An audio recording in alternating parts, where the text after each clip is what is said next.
来乡亲啊，继续来看这件安尼欢欢喜喜来住饭店，竟然会拄到这么啊恐怖的代志。有一个姓张的乡亲，顶礼拜六带一家大细到花莲住万祥原来饭店，伫个水疗池咧浸水的时阵。 水池底的排水公挂突然间就啊破去，迄个水压是正强，一直甲吸，甲伊的尻川皮甲吸落水坑，规个人变做一个 V 字形的。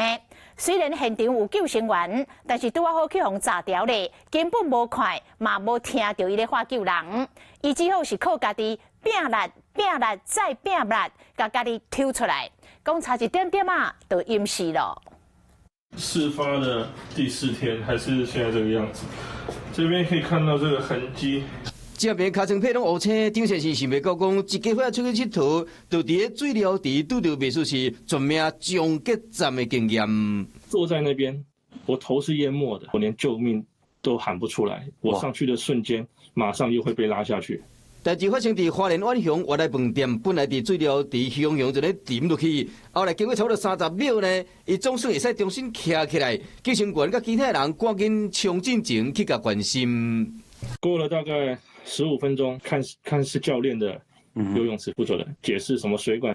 当时囡仔伫水底内底咧耍汹汹安尼被输入去，赶紧将人甲扭上岸，想袂到伊家己中回水疗池，这个排水孔汹汹落落去，规人安尼输落去。这个排水孔差不多25公分平方，规个水底差不多85公分深，等于是一瞬间有超过50公斤的力量将人扭落去。